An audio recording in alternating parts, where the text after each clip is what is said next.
Im Juli 1912 schrieb Satie 4 schlaffe Präludien für einen Hund. Erstens Voix d'intérieur, innere Stimme. Zweitens Idylle cynique, kynische Idylle. Drittens Chanson canine, Hundelied. Und das undatierte Schlussstück Avec camaraderie, kameradschaftlich, Nummer 4. Doch in einem Moment der Besinnung war er plötzlich unzufrieden und zerknüllte alles. Je viens de détruire les préludes flasques. À refaire. Bereits 4 Tage nach diesem angeblichen Zerstörungswerk begann Satie eine neue Serie schlaffer Stücke, die sich nun die wahrhaft schlaffen Präludien nennen durften. Innerhalb weniger Wochen war ein Ersatz geschaffen. Erstens die sévère réprimande, die strenge Ermahnung. Zweitens seul à la maison, allein zu Hause. Und drittens on joue, wir spielen.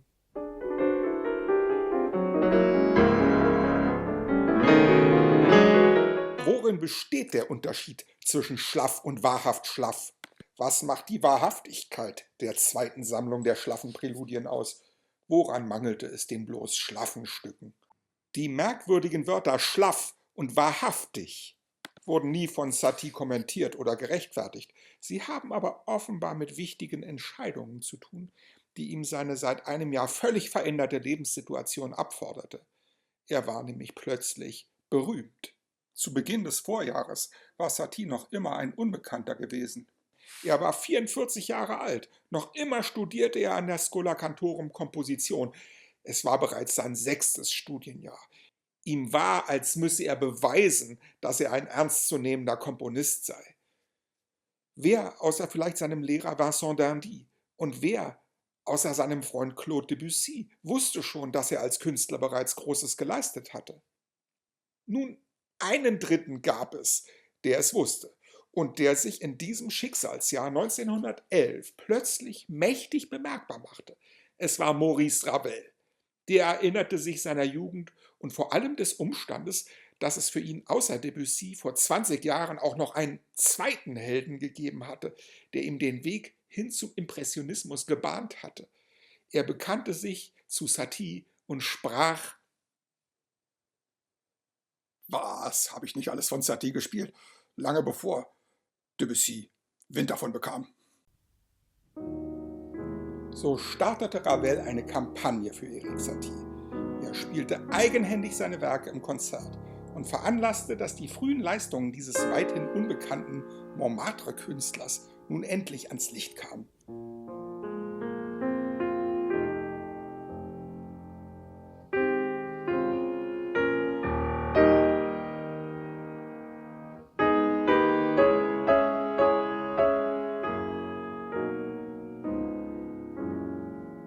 Veröffentlicht wurden in diesem Jahr erstmals die Danse Gothique, die Sarabande, die Morceaux en forme de poire. Es folgten Neuauflagen alter Meilensteine wie der Gymnopédie und Gnossienne sowie der Prélude zum Drama von Péladon Le Fils des Étoiles mit ihren bahnbrechenden Quartenakkorden und des Prélude de la Porte héroïque du ciel, das einer neuartigen Katalogmethode gefolgt war. Satie stand damit zum ersten Mal in seinem Leben im nationalen Rampenlicht. Von einem Tag auf den anderen hatte er wie durch ein Wunder erreicht, was er immer angestrebt hatte. Nur fühlte es sich anders an als gedacht. Alle interessierten sich nur für seine alten und aus seiner Sicht längst erkalteten Stücke. Unter dem bezeichnenden Sammeltitel Pièces froides, kalte Stücke, fasste er infolgedessen die keineswegs misslungenen Stücke Air à faire fuir und die Danse de Travers aus dem Jahr 1897 zusammen, als sie 1913 als Nachzügler erschienen. All jene unveröffentlichten Stücke hatte er zurückgehalten, weil sie ihm nicht mehr zeitgemäß erschienen waren, und alte Werke, die es ja schon gab, neu aufzulegen, Daran hätte er im Leben nicht gedacht. Er wollte etwas Zeitgemäßes finden. Um sich weiterzuentwickeln, hatte er einen gewaltigen Aufwand betrieben. Die Früchte seiner 7 Studienjahre an der Schola Cantorum fasste er in den Orchesterstücken En habit de cheval, also im Pferdegewand, zusammen. Doch bald wurde ihm von allen Interpreten, die in Frage kamen, sehr deutlich klargemacht, dass sie diese Sachen auf keinen Fall aufführen wollten. Die moderne Musik war auf anstrengende Choräle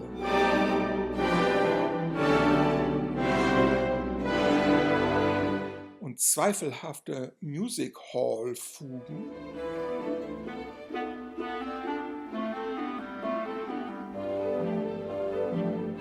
nicht vorbereitet.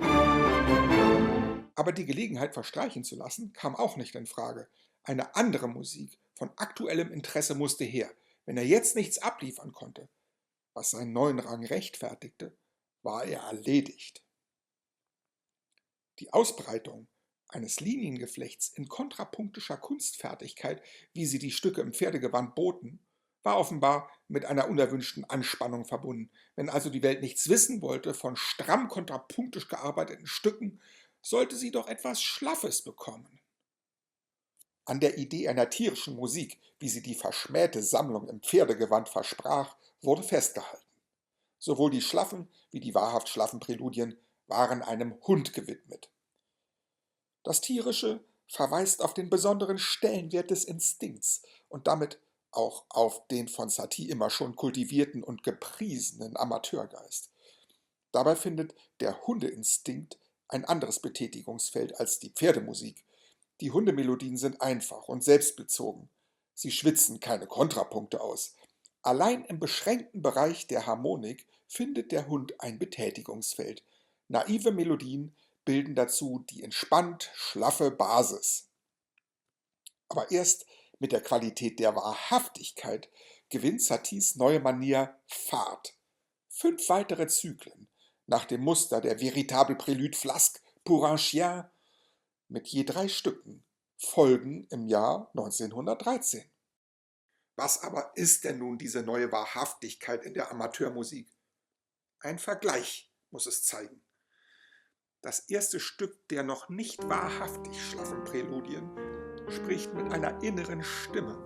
Sehr ernst, aber ohne Tränen dringt sie zu uns. Die Harmonien lösen hier ein Ideal der Schola Cantorum ein, die Irrungen der modernen Tonalität zu vergessen. Der Kontrapunkt, der die Spur zu solch zwangloser Harmonik gelegt hatte, war, wie Satie hier zeigt, gar nicht nötig. Die innere Stimme gibt dazu in wenigen Takten ein absolutes Statement ab, geradezu eine Doktrin, vorgetragen mit vollkommener Nüchternheit.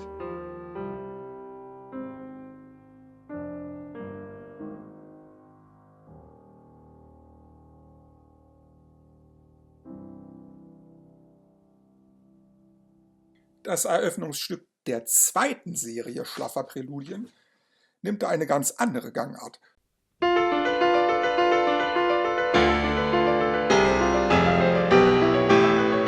Von vorn bis hinten ist es quirlig und, wichtiger noch, es hat eine Art Story. Oder zumindest lebt es von einer inneren Spannung, von der Opposition eines herrischen Basses und einer wuseligen Figuration. Sollte das die Formel hin zu echter Wahrhaftigkeit sein? Das zweite Stück der bloß schlaffen Präludien, die kynische Idylle, knüpft an die Bescheidenheit seines Vorgängers, der inneren Stimme, an. Ein einfacher, zweistimmiger Satz, der bereits nach 8 Variationen des rhythmischen Modells, einem kurzen Schwanzwedeln und einer verkürzten Reprise endet. Auch hier ist das Schulmäßige spürbar. Eine Variation nach der anderen wird fehlerfrei vorgezeigt. Kunststück um Kunststück.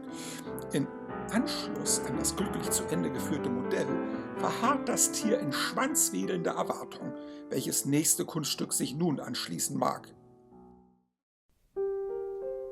Frei und zerklüftet ist dagegen das Kantabile des zweiten Stücks aus den wahrhaft schlaffen Präludien. Die Kürze der gesanglichen Phrasen verstärkt den Eindruck der Zurückhaltung im Charakter des Hundes, der die Nacht allein zu Hause verbringt.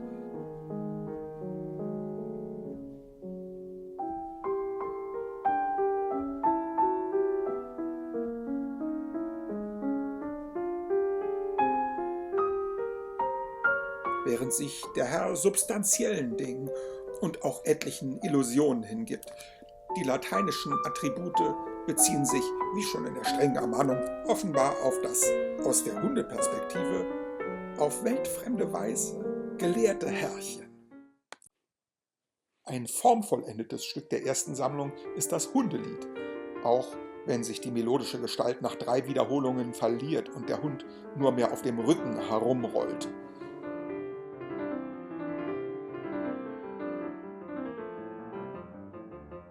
Der Refrain ist ein lautes Bellen, auf das eine scharf kontrastierende, gesanglich sanfte Tornada folgt. So klar und reich an Kontrasten ist das Hundelied, was könnte ihm zur Wahrhaftigkeit noch fehlen? Vielleicht ist es das strikt durchgespielte Formmodell, die kompromisslose, wie an der Schnur gezogene Abfolge seiner Teile.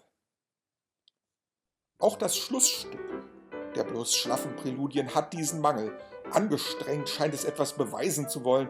Die Melodie bleibt sich treu, so sehr sich die Harmonien auch biegen und verrenken mögen. Satie folgt hier einer alten Doktrin aus seinen Jugendtagen, die den modalen Reizen absoluten Vorrang einräumt. Nichts kann der hier besungenen Kameradschaft etwas anhaben. Aller harmonischen Prüfungen hält sie unbeschadet stand. Selbst die Basslinie wahrt den Anschein des Logischen. So leiden demnach die Stücke der ersten Serie schlaffer Präludien unter ihrer Schulmäßigkeit. Ihre Perspektive liegt darin, Lösungen zu Problemen anzubieten. Diese während der langen Studienzeit verinnerlichte Betrachtungsweise hielt Satie, der mit der neuen Anerkennung im Rücken doch frei agieren konnte, durch die Macht der Gewohnheit in Bann. Als er das bei kritischer Begutachtung seiner Stücke bemerkte, erwachte ein so starker Widerwille in ihm, dass er meinte, alles zerstören zu müssen. Mochten die ersten schlaffen Stücke auch hier und dort gelungen sein, er wusste jetzt, was er nicht wollte. Der Hundeinstinkt musste sich losreißen von der Leine vorangehender Vorstellungen und Kenntnisse. Satie meldete sich bei seinem Meister Vincent d'Indy ab. Sein Studium an der Schola Cantorum war beendet. Der Instinkt sollte in den weiteren Versuchen zu schlaffen Stücken weiterhin eine Rolle spielen, weder eingegrenzt von einem rational umrissenen musiktheoretischen Problemfeld, noch schrankenlos im Sinne eines ahnungsvollen oder gar visionären Zugriffs, wie man ihn aus der romantischen Musik gewohnt war. Über diese Art absoluter Fremdsteuerung durch einen genialischen Wind machte sich Satie immer wieder lustig. Als Komponist brauchte er schon einen Gegenstand. Der rechte Mittelweg folgte einem Programm, den der Titel des Schlussstücks der wahrhaft schlaffen Präludien ausspricht. Das Spiel. En jour startet kapriziös. Die spielerische Art ist spektakulär, dramatisch und unabsehbar. Es ist schon gar nicht mehr nötig, eine hintergründige Story anzudeuten. Herr und Hund können bei den lateinischen Spielanweisungen Paululum ein bisschen, opacus undurchsichtig, imitativus nachahmend und subitus plötzlich spielerisch zusammenfinden. Eingestreute Ragtime-Rhythmen setzen die Pointen. Rag bedeutet nichts anderes als Fetzen und genauer noch als die Popularmusik gehorcht Satie diesem Sinn. Die Sprengkraft der typischen Synkopen potenziert sich, wenn sie wie hier völlig zerstreut und unzusammenhängend hervorspringen. Gehoben ist auch die zyklische Rundung der wahrhaft schlaffen Sammlung durch die allen Stücken als Ostinato gemeinsame eine Harmonie. Die verspielte Art, so lässt sich resümieren, ist die wahrhafte Art. Die naiven, idyllisch oder kameradschaftlich daherkommenden Melodien der ersten Serie waren noch mit der Praxis der Schola behaftet.